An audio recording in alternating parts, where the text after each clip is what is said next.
Hello everyone, glad to be back. Today is 9th of June, now it's almost 12 o'clock, middle of the day by Moscow time.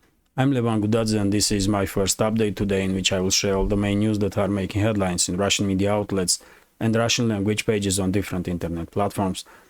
There are quite a few very significant developments and news that you may find interesting, and I will start with a breaking news of last hour, which is that Zelensky's regime did launch a drone strike in direction of Voronezh city of Russian Federation, and unfortunately one drone did go through Russian air defense systems and strike high-rise civilian apartment building, as a result of which 2 civilians were injured, according to latest information that Russian media is reporting. And I did share on my Telegram page information about this strike, and as you can see here, it's clearly civilian apartment building that was struck by Ukrainian drone.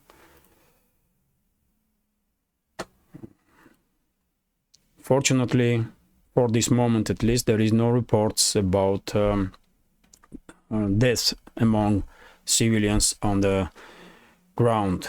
So that's breaking news for last hours.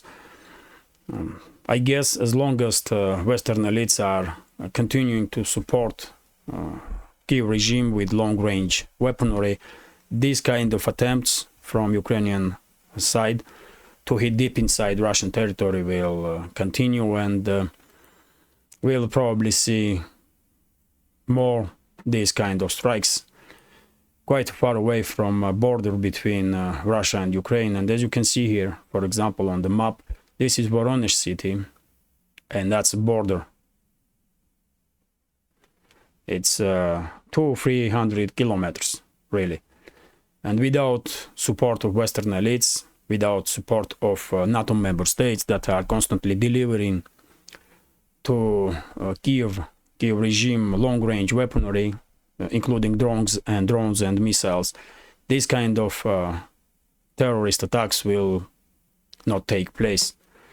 But yet again, when it comes to Western elites, we all know what kind of individuals they are, and of course they don't care about civilian lives, not when it comes to Russian citizens, but they don't care about civilians at all. So let me continue now. And this is TASS News Agency's report about situation on the front line, and we have a statement from Russian Defense Minister Sergei Shoigu, which is quite unusual. Sergei Shoigu rarely personally shares information to public about situation on the front line, but because we are now in stage when Zelensky's regime is conducting this anticipated by many counteroffensive, and because this topic is main news in not just Russian media outlets, but in media outlets all around the world, probably that's why Shoigu personally sharing information with public. And according to him, during previous day, Zelensky's regime did continue its offensive operations in direction of Azov Sea on the land bridge between Crimea and mainland Russia. That's a land bridge, by the way, and this is Azov Sea here. And main direction of attack of Ukrainian armed forces were Orekhovo, here, this area. And according to Sergei Shoigu, at least 1,500 Ukrainian military personnel were participating in these offensive operations, and 150 military vehicles. And as a result of heavy clashes, Ukrainian side lost at least 30 tanks, 350 military personnel, and 11 armored personnel carriers. In addition, with drones, artillery pieces, and air defense systems. Well, of course, we can take with a pinch of salt any information really at this stage from any side, but situation on the front line clearly supports statements of Russian military leaders, because even this pro-Ukrainian map, for example, not acknowledging any success of Ukrainian armed forces, because they have none, because they just have none. Clashes are taking place already 5 days, and it seems like Ukrainian armed forces are unable to achieve any breakthrough in any direction, and they are not able to penetrate even first defense line of Russian forces. They did try in the first stages of these offensive operations to establish control over this bridgehead that Russian side controls between Ugledar and Gulay-Pole, but they failed miserably. Then General Staff of Ukrainian Armed Forces switched its attention on Orekhovo direction, and for last 2-3 days we did see quite heavy clashes in this direction. And today, right now, according to latest information, Ukrainian Armed Forces still are trying with additional reserves that they received to achieve breakthrough in this direction, but still they are unable to penetrate even first line of defense. And that clearly highlights that my predictions and predictions of many others, that this anticipated by many counteroffensive of Ukrainian side will be a suicidal mission, because it is. And even Ukrainian, as I said in my yesterday's update, even some Ukrainian units now are refusing to obey orders, because they see these offensive operations as a suicidal missions, especially because they don't have any support from air, any significant support from air, from aviation, or even from air defense systems. And they are becoming easy target for Russian aviation, Russian artillery, and then Russian ground forces. But yet again, according to latest information, General Staff of Ukrainian Armed Forces pouring in more and more reserves, especially in the direction of Orekhovo, and probably we will see during the day some additional information about heavy clashes in this area. But for now, it's clear that these 5 days of Ukrainian offensive operations did not achieve any success whatsoever. And by the way, very same defense minister of Russian Federation, Sergei Shoigu, just recently did share with public additional information about overall casualties of Ukrainian side during these 5-day clashes on the Zaporozhye front line. And according to information that Shoigu shared, Ukrainian armed forces already lost 3,500 soldiers KIA, killed in action, which means that at least same number of soldiers were wounded, at least. And this is, by the way, two brigades that Zelensky's regime lost during the first few days of clashes in Zaporozhye front line. I was saying from very first day when this Ukrainian offensive began that they are losing, Ukrainian side is losing so much manpower and military equipment that they cannot sustain this level of losses for long. And after 5 days, I'm even more sure that Ukrainian armed forces cannot sustain this level of losses. And I guess Kiev, because of this devastating beginning of Ukrainian counteroffensive, Kiev may in coming days hold its offensive operations, and maybe Zelensky will try to gain some more time from his masters in Washington and London, because it's just too obvious, really, that if they will continue these operations, they will lose last reserves that they have. They will lose last reserves that they have. And in that case, it's become obvious that Zelensky's regime will begin to crumble, and same will happen with the Ukrainian armed forces as more or less capable entity. But let's wait and see. I believe Washington will not give any time, any additional time to Zelensky, and Washington will probably demand offensive operations to continue. Because Washington, I'm quite sure, at this stage, Washington wants to get rid of Ukrainian armed forces, Kyiv regime, and Ukraine as a state. That's what Washington and Western elites want at this stage. They did realize that they cannot win this conflict with Russia. They did achieve a few goals when they were provoking this conflict. Especially, they did manage to start militarization of EU member states or NATO member states. And now there is no reason for Washington or London to continue to prolong this conflict much longer. So I guess they will push Zelensky's regime to conduct offensive operations so that Russian side will neutralize main part of Ukrainian armed forces, and when that will happen, Washington will authorize Western neighbors of Ukraine, Poland, Romania, maybe Slovakia, to enter Western regions of Ukraine to establish control over the land that was belonged to these countries before Second World War. And of course, if this will take place, Hungary will also try to establish control over the Zakarpattia or Transcarpattia region, where ethnic Hungarians are living compactly. And yes, I guess this way, by dividing Ukraine between Russia and the Western neighbors of this failed state, this way NATO or Western elites will manage at least to bring to NATO Western regions of Ukraine.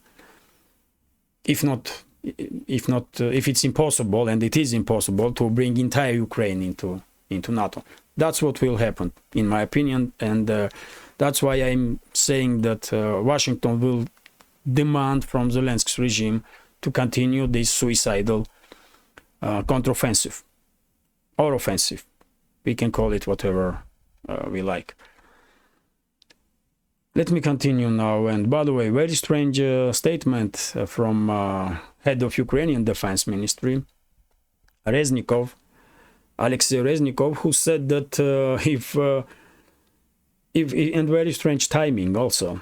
And he said that Kiev, there may be some basis for negotiation between Kiev and Moscow if Russian side will change its goals in this special military operation.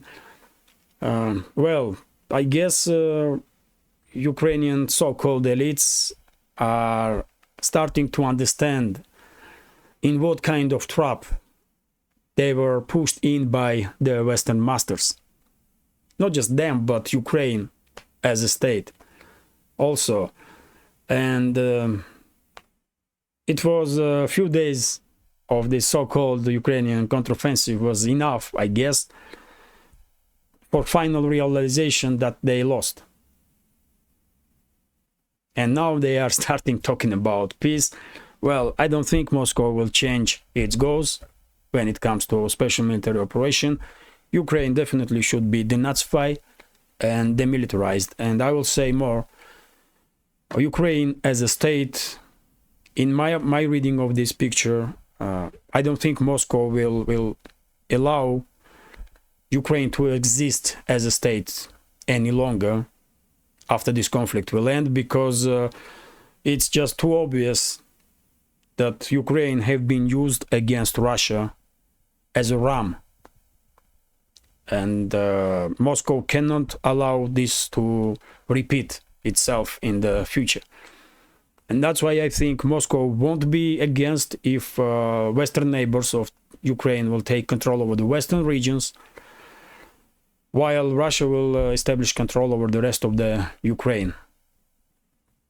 But yet again, very strange or unusual statement from head of Ukrainian Defense Ministry, because usually officials in Kiev are don't even want to hear anything about peace talks, and now they are coming up with some initiatives in this direction. But yet again, I don't think Moscow will change any of its goals when it comes to special military operation. And let me give you also some quick summary of situation on the other lines of contact between Russian and Ukrainian forces. So Kherson region is disaster zone. Zaporozhye region, heavy clashes are continuing between the sides, and Ukrainian offensive operations are failing miserably. Donetsk direction is very active, and during the last days, Zelensky's regime is trying to conduct some local-scale offensive operations in Marinka direction and in direction of Avdiivka, according to information that we are getting from Russian side. Ukrainian forces are failing to achieve much during these offensive operations. We also have local-scale Ukrainian offensive operations in direction of Bakhmut. They are trying to somehow encircle, establish some additional positions on the flanks of Bakhmut to encircle this city, but they are failing, and there was reports that Russian forces in Dubovo-Vasilyevka direction did deal huge blow to Ukrainian armed forces. They were probably not expecting such a heavy response from Russian side, and some video footage is circulating on the internet with destruction of yet another armored column of Ukrainian armed forces in this direction. And Seversk and Kupiansk direction, it's usual stuff. Local offensive operations of both sides, but in comparison to previous week, we can say that situation in this direction is little bit calm now. Little bit calm, maybe because Zelensky's regime stop or not intensifying at least shellings of Belgorod region. Maybe that has something to do with the decrease of activity in these areas. So that's the overall situation. Of course, main direction of clashes, main hot point now is this land bridge between Crimea and mainland Russia, and right now Ukrainian side is putting more and more reinforcements in Orekhovo direction to achieve any success and to move forward in direction of Tokmak, which is a crucial logistic hub of Russian armed forces in this area. One of the crucial, most important logistic hubs. But as I said, Ukrainian forces are failing miserably, at least for this moment. And they will fail. They will definitely fail. You know my take on it. I was from very beginning, even before this counteroffensive began, I was saying that it will be suicidal for Zelensky's regime and Ukrainian armed forces. So I am not surprised at all. But some may be surprised because probably because of this Western propaganda, many people, especially in the West, will probably thinking that now Zelensky's regime will start this super-pooper counteroffensive, and they will reach not just Azov Sea, but then they will reach also, I don't know, maybe Moscow or even Vladivostok in far east of Russian Federation. But me personally, I was very sure, quite sure from very beginning that it would be suicidal step from Zelensky's regime, and that's what exactly is happening on the front line.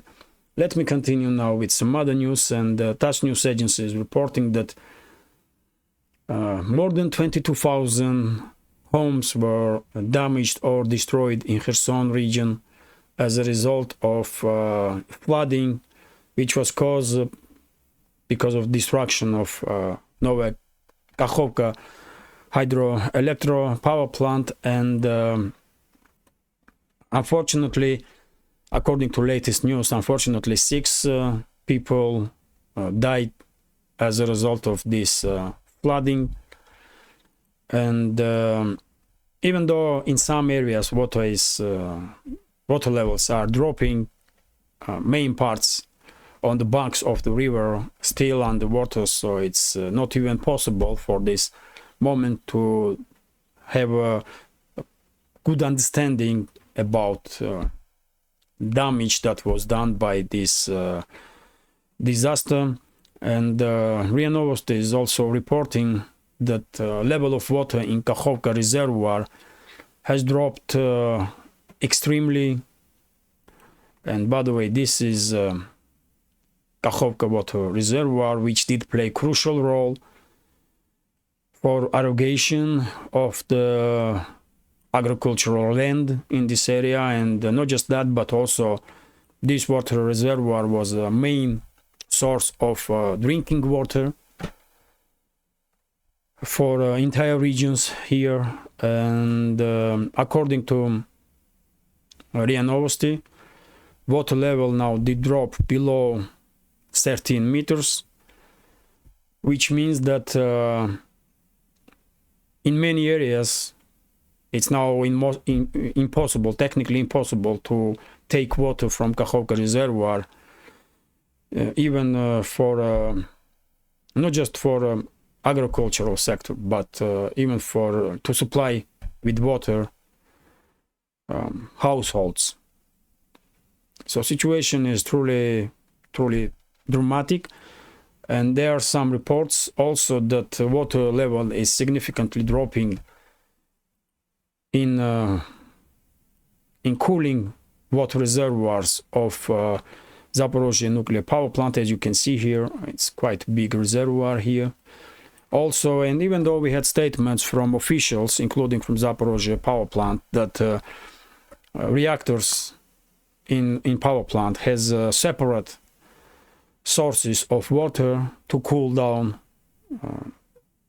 reactors.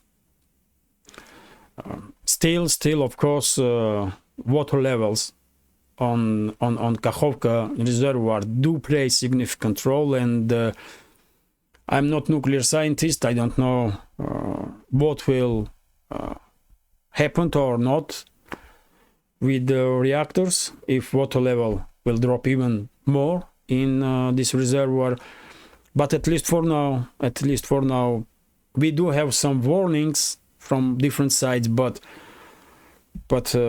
official statements are that situation on the Zaporozhye nuclear power plant is stable, and there is no issues with the cooling of nuclear power plant. And it's 6 nuclear power plants, by the way, on this power station, and 5 of them are in a cold state, which means they are not operating, but they still need cooling. And 1 reactor is in hot state, which means that reactor is generating electricity. And of course, that reactor also needs cooling very much. So yes, let's see how the situation develop. I hope engineers are correct, and despite significant drop of water level in this reservoir, Kakhovka reservoir, they will manage to cool down reactors, and there will be no issues with it. Let's hope so. And by the way, we have also a statement from Aksionov, Sergei Aksionov, head of Crimea, and he said that about 3.2 thousand hectares of land will end up in difficult agricultural land, will end up in difficult situation if northern Crimea water channel will lose water, which this channel is receiving from Kakhovka water reservoir. So as I said previously, if water will drop significantly, even more significantly in Kakhovka water reservoir, Crimean Peninsula will end up in difficult situation, because this Crimean channel that supplies region mainly with fresh water, this channel will end up on the higher level than water in this reservoir itself, and in that case the Crimea will be forced to looking for some other sources of fresh water to irrigate agricultural lands. But they did survive for many years when Kyiv regime was blocking that channel, so I guess there will be some difficulties, but I guess Crimea will deal with this issue. But still, I mean, it's of course significant problem for region. Let me continue now, and this is TASS News Agency's report, according to which that's quite strange. John Kirby, this official representative of White House, did said that they were expecting high losses of Zelensky's regime, so he don't see any reason to, you know, to reconsider U.S. approach, let's say this way, towards Ukrainian counteroffensive. Well, as I said just a few minutes ago, I think U.S. is demanding, or Biden administration is demanding from Zelensky's regime to conduct this counteroffensive exactly because they want to get rid of Ukrainian armed forces and Ukraine itself as a state. At this stage, man, you may find this unbelievable right now, but I'm quite sure that US military personnel knows very well, US generals know very well that Ukraine will fail with this counteroffensive, and then Russian side will deal final blow to Ukrainian armed forces, and that entity will end, cease to exist, and the Zelensky regime will collapse. They know very well this, and White House knows, but they still pushing Zelensky regime towards these offensive operations. Why? You tell me why. I did share my opinion. I guess they want, Western elites now want to get rid of Ukrainian armed forces with Russian hands, get rid of regime in Kyiv yet again with Russian hands, and they want this to make sure that Western neighbors of Ukraine will receive as minimal opposition from Ukrainian side as possible when they will try to establish control over the western regions of Ukraine. That's too clear to me, too obvious.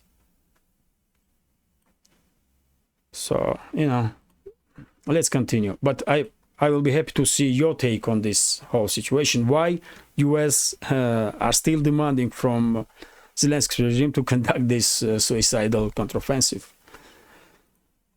Let me continue now, and this is TASS News Agency's report, which is based on an article in Bloomberg, according to which Pentagon is preparing yet another package of military aid to Zelensky's regime. This time it will be for about $2 billion, and mainly this package will have weapons, ammunition for Patriot air defense systems. In this package will be some additional air defense systems, ammunition for artillery, and rest of it. But yet again, I guess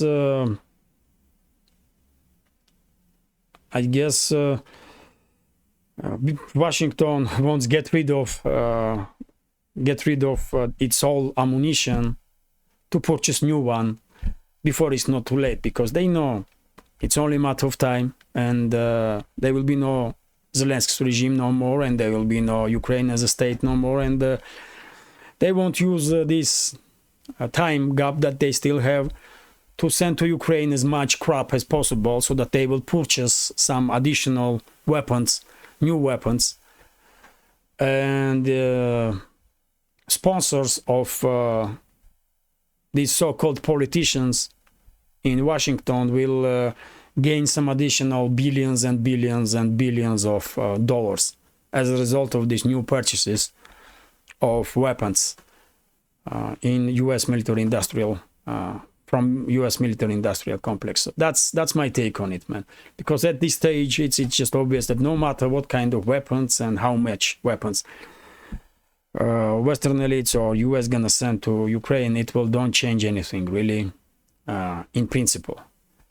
But they want to get rid of old crap to purchase some new, and this way it's obvious that sponsors of those so-called politicians will make tens of billions of dollars in addition of those tens of billions of dollars that they already did made during this conflict in Ukraine. Let me continue now, and this is TASS News Agency's report, according to which Szijjártó, head of Hungary's foreign ministry, Peter Szijjártó, did make statement that right now the world is closer to global disaster in terms of security than for last 70 years. And to be honest, you cannot argue with Szijjártó, isn't it? Relationships are on its lowest point between Russia and the Western states, on its lowest point since I don't know, Caribbean crisis, or maybe even maybe relationships between Russia and Western elites are even worse than it was during the Caribbean crisis. So Szijjártó is absolutely right. World is extremely close to global disaster. But let's hope that we will not end up in direct clashes. Russia and Western states will not end up in direct clashes, and we will manage to avoid nuclear exchange and global nuclear disaster. What else can we say? We can only hope for that. Let me continue, and this is basically a continuation of previous topic. Also, RIA Novosti is reporting that some sources of this news agency in Moscow, high-ranking sources, told RIA Novosti that if NATO member states will enter Ukraine, will send troops to Ukraine, it may cause direct clashes between Russia and NATO, and this may end up provoking global disaster. But once again, I'm remaining on my position that if there will be some negotiations behind the scenes between Moscow and let's say Budapest, Warsaw, and Bucharest, and London and Washington, maybe Brussels, Berlin, and Paris, main players when it comes to all this situation around Ukraine. If there will be some negotiations, I guess Moscow won't be against if Western regions of Ukraine will end up under control of its Western neighbors, and Russia will establish control over the rest of the Ukraine. In that scenario, I guess there will be no clashes between Russian and NATO member states, between militaries of Russia and NATO member states. But if there is no negotiations about dividing Ukraine between its neighbors, and if Hungary can enter Transcarpathia anytime really, and Moscow won't be against, I'm 100% sure about it, and Hungary will not conduct itself aggressively towards Russia, so there is no danger there that we will end up seeing clashes between Russian and Hungarian forces. So Hungary can enter Transcarpathia just any time, and it will not cause any difficulties between Russia and NATO or between Russia and Hungary. But when it comes to Poland and Romania, it's completely different story. And if Poland will send its troops in Ukraine without negotiating this step with Moscow, then, and same goes for Romania, then we may end up in direct clashes. But in this case, I don't think a fifth article of NATO will work, And that's why I don't think even in that case that Russia and NATO will end up in confrontation. No, maybe Russia and Poland, yeah, maybe Russia and Romania or Slovakia, but not Russia and NATO. Because it's Poland, Romania and Slovakia that did enter conflict. They was not attacked first. So it's a very different story, isn't it? Fifth article will start work if NATO member state is attacked first, not in response. So different stuff, but yet again, I'm quite sure Warsaw and Poland, Polish elites, ruling elites, and Romanian ruling elites will conduct negotiations with Moscow. Behind the scenes, of course, we will never hear anything about it for next 50 years, at least. All that stuff will be top secret, I guess. But probably there will be some negotiations before military personnel of Poland and Romania will enter western parts of Ukraine. There should be negotiations, otherwise it will be too dangerous for those countries. Let me continue now, and this is TASS News Agency's report, according to which Romanian government did decide to send home, let's say, 50 Russian employees of Russian embassy, among them Russian embassy in Hungary, Russian diplomatic mission in Hungary. And so Romania demanded to reduce the staff of the Russian embassy by more than 50 people. Well, quite an unfriendly move on behalf of Hungary, but not surprising. Really. Of course, Russian side will answer in the same manner. And if Hungary wants to lose any diplomatic relationships with Russia, then go ahead and let's see how it will benefit Hungary, man, or society of Hungary. But Moscow will definitely respond in exactly the same manner, because let's be honest, ruling elite of Hungary means nothing to Moscow. They are just nobody, really. And if Moscow wants to negotiate anything, not Hungary, sorry, Romania. I did messed up with these names of these countries. So if Russian side wants to talk about Romania, Moscow will talk with Washington. Why should Moscow talk to Romanian elites, really? There is no reason for it, isn't it? They are puppets of Washington, and who cares? Who cares about Romanian elites? Nobody, really. So yes, if they want to destroy, and I'm talking about Romania, by the way. This country is easy to mistake, Hungary and Romania, because their capitals sound similar, Budapest and Bucharest. And when you are constantly talking about one or another, it's easy to get mistaken. But I am talking about Romania now, not Hungary. Russia has great relationships with Hungary. But Romania is different, and it's Romania that are sending home more than 50 Russian diplomats and staff of Russian embassy in that country. But as I said, if Romania wants to destroy relationships with Russia, okay, let's do it, man. Let's do it. It's unfortunate for ordinary citizens, but on political level, I don't think Moscow can take seriously anybody from current leadership of Romania.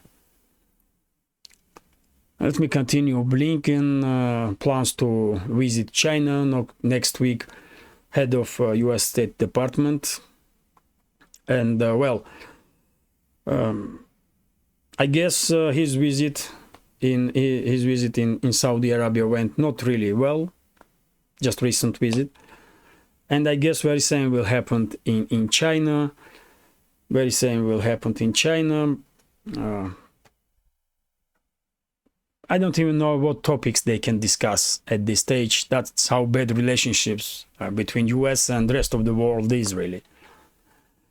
But maybe US elites will now start working on the plans to divide Ukraine as unpainfully for the world as possible, and maybe fate of Ukraine will be one of the topics of discussion between number one US diplomat and his Chinese colleague.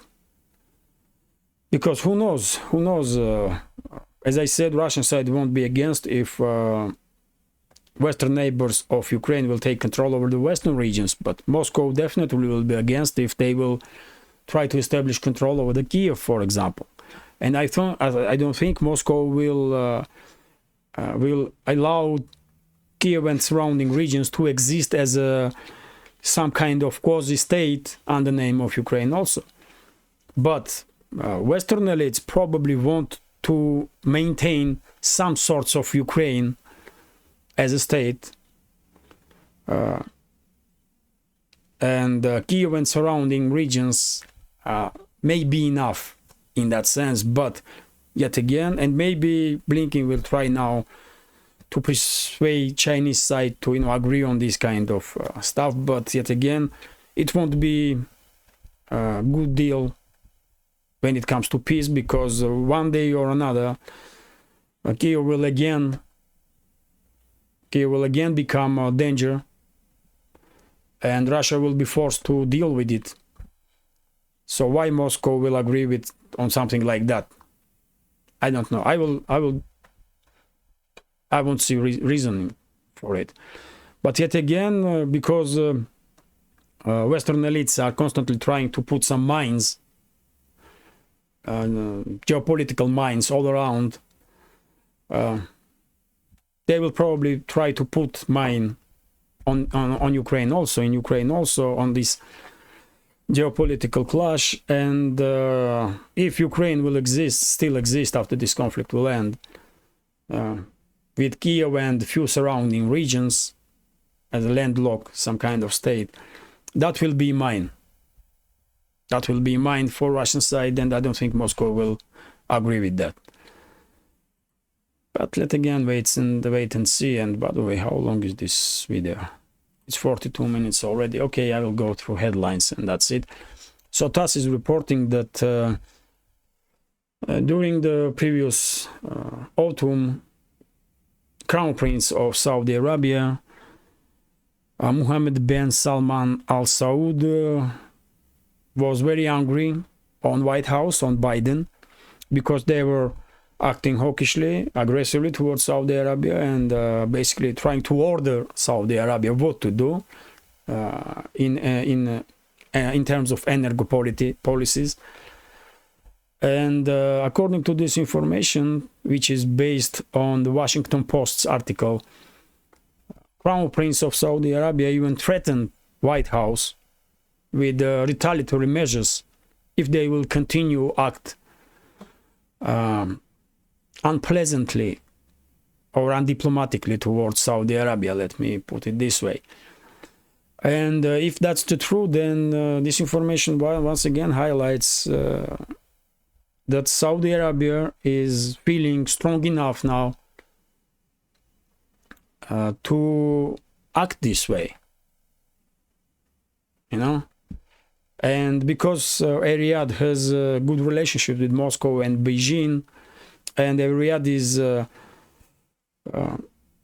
re-establishing relationships with Iran, it has all the reasons to feel safe and secure, and that's why probably we are seeing that leadership of Saudi Arabia is not playing with the US anymore, and they are very much able to put in their place high-ranking US representatives. And I guess this is good for not just Saudi Arabia, but for entire region, because it was the US, isn't it, that was constantly trying to destroy this region and provoke confrontation between the sides. It was always US or Western elites. That's just historical fact.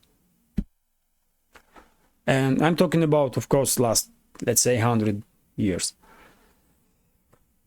So yes, that's quite interesting news. And by the way, this is TASS news agency's report, according to which Peskov, press spokesman of Russian president, it said that after destruction of this ammonia pipeline, Taliati-Odessa, and as you know, a few days ago, Zelensky's regime destroyed this pipeline, strike this pipeline, and probably it is not really possible now to restore pipeline, because in that area some clashes are taking place. So in Kharkov region this pipeline was destroyed in Kharkov region, and according to Peskov, it will be very difficult now for Russian side to prolong grain deal, because this pipeline, ammonia pipeline, should play the crucial part in that deal. But when now, this pipeline is destroyed, Moscow may not see any reasoning behind prolongation of this deal, which is quite understandable, really. Moscow has enough internal criticism here because of these constant prolongations of grain deal, and I don't think they need any more criticism from Russian society, because after all, it's Russian Defense Ministry and Foreign Ministry that were saying that Zelensky's regime is using this deal to receive weaponry, to receive even some nuclear materials, and it was not really well received by Russian society when, despite these kind of statements, Moscow was prolonging this deal. So I guess it's quite high chances that Moscow will not prolong this deal no more. And by the way, a few more news. Hungary and Greece did block 11th package of anti-Russian sanctions of EU. I'm not surprising that Hungary did oppose these anti-Russian sanctions, but I'm quite surprised that Greece did it. Of course, they have their own reasoning behind it, but still, I'm glad that Greece is also, at least for time being, also with Hungary to, oppose this anti-Russian moves of Brussels, because, by the way, I guess it may be a surprise for many of you, but in Russia, many people did receive very painfully when Greece started acting anti-Russian, extremely anti-Russian ways. Because in Russia, Greece was always perceived as a brotherly state and nation.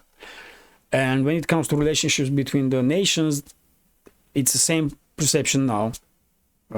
Greece people are seen by Russian society as a brotherly nation. But Greece as a state, it was very painful for Russian side when Greece started acting anti-Russian, because of history, because of many culture, religion. After all, Greece is Orthodox Christian, and Russia mainly is Orthodox Christian states, and that's why I guess many people will be happy to see that Greece is also opposed this 11th sanctions package, even if we all understand that Greece has its own reasons for this. Greece is not changing his foreign policy and not becoming friendly towards Russia. No, it will not happen, because current elites in Greece are extremely Russophobic, and it will be hard for Moscow to deal with that kind of personalities. But still, many will be happy that for whatever reason Greece was next to Hungary to stop this 11th package of anti-Russian sanctions. And when it comes to this anti-Russian sanctions itself, believe me, no one cares anymore here in Russia about any sanctions from West, just about any sanctions. It's not even a topic, to be honest. And I did share with you this information only because Greece was mentioned here. Because we truly don't care, man. They can come up with 10,000 new sanctions. Who cares, really? This is last news for this first update. RT is reporting that UK, United Kingdom, is facing highest inflation in the developed world, which is quite surprising, isn't it? And among G20 countries, it's only Argentina and Turkey that has higher inflation. And many of our friends from our community do write in comment sections time to time that inflation is quite high in UK, but I did not expect that it's just this bad, man. I did not expect this. I feel sorry for ordinary citizens of UK, because elites don't gonna feel any inflation, isn't it? They don't care, man. It's us ordinary citizens that do feel when prices on grocery or just anything goes up. So quite unfortunate information for UK society, and let's hope economical situation will will get better. Will get better, and because we should always remember that we ordinary citizens are one side and elites are other side, and we should always be supportive of each other, no matter where we living, in which state. So yes, this is it for this first update today. By the way, sorry that at one point I did I get confused when I was talking about Romania, and at few moments I did say Hungary. I mean, you will probably understand that I'm talking about Romania and Romanian elites in that case. I'm not making like 10 attempts to record this video, and it's not montaged. It's I start, and next 45 minutes, sometimes even more, I'm constantly talking about news, and sometimes you get confused. So sorry about that. And yes, if you find this update interesting, please hit that like button or leave some commentary about any topic you like. It's very important to reach wider audience, because algorithm will probably not pressure this channel too much in that case. And if you can, please share links to my videos or my channel with your friends on Facebook, Twitter, Telegram, or any other platform. And if you think this channel is interesting, useful, and deserves to exist in this field of news and political commentary, please consider to support with small donations through PayPal, Buy Me a Coffee, or by subscribing to my Patreon page. You will see links under this video in the description box. This is it for now. Have a great day, and have a great upcoming weekend. Take care.